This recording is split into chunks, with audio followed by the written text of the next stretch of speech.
आपसे बात करने के लिए आया हूं एक ऐसे फिल्म के बारे में जो कल रिलीज हुई है। मनोज वाजपेयी और शर्मिला टैगोर की इस फिल्म का नाम है गुलमोहर। एक ऐसी कहानी जो इस बार लेके आए हैं, बिल्कुल यंग डायरेक्टर नए हैं, राहुल चित्तेला साहब। कहानी इनकी खुद की है और डायरेक्शन भी इनके खुद का है। इस कहानी के बारे में अगर बात करूं तो इस कहानी की जो सबसे अच्छी बात है, इसके सारे किरदार हमको और आपको एक दूसरे से जोड़ के रखते हैं। शर्मिला टैगोर एक ऐसी अभिनेत्री जिन्होंने फिल्मों में एक अपना इतिहास है और जिनकी खूबसूरती और जिनकी संवाद अदायगी की चर्चा हम आप कहीं न कहीं करते हैं। मनोज वाजपेयी की एक्टिंग की बात करना कुछ ऐसा होगा जैसे सूरज को दिया दिखाने वाली बात। फिल्म जब शुरू होती है तो ऐसा लगता ही नहीं कि ये एक फिल्म है। स्टार्ट होते ही इस कहानी का हिस्सा आप बन जाते हैं। कहानी शुरू होती है बत्रा परिवार के उस पुराने घर से। 34 साल बाद शर्मिला टैगोर यानी कुसुम बत्रा, जो इस घर की मालकिन है, अपने इस 34 साल पुराने घर को बेचने का निर्णय लेती है और इस कहानी में आप शुरुआत से ही एक हिस्सा बन जाते हैं। ऐसा लगता है कि परत दर परत ये कहानी कहीं न कहीं हमारी अपनी सी है। सबसे बड़ा आश्चर्य तब होता है जब इस कहानी में शर्मिला टैगोर ये अनाउंस करती है कि वो अब अपना बाकी का जीवन पुडुचेरी में एक अपार्टमेंट में बिताना चाहती है।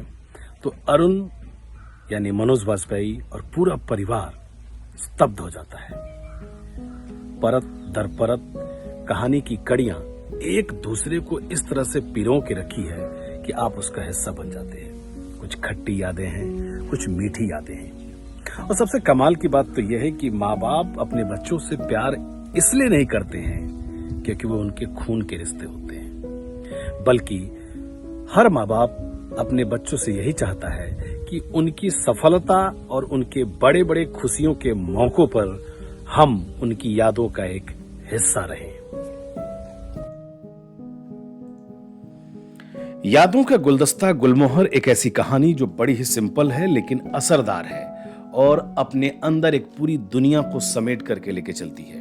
दोस्तों, गुलमोहर 3 मार्च को डिज्नी हॉटस्टार पे रिलीज हो चुका है और आप जरूर देखिए। क्यों देखिए, उसकी सारी वजहें मैंने अपने इस रिव्यू में आपको बताया है कि ये फिल्म संयुक्त परिवारों के बिखराव की कहानी है। एक ऐसी कहानी है जो खट्टी मीठी यादों की तरह चलती रहती है। अगर कोई पहला डायरेक्टर राहुल चित्तेला साहब और इतनी खूबसूरती कोई फिल्म बनाए, देखते हुए लगे ही नहीं कि इसके किरदार वाकई में एक्टिंग कर रहे हैं, तो हमारा और आपका दोनों का दिल जीतना स्वाभाविक है। आइए जल्दी से इस फिल्म के बाकी किरदारों के बारे में बात करते हैं। इस फिल्म में एक किरदार है जतिन गोस्वामी का।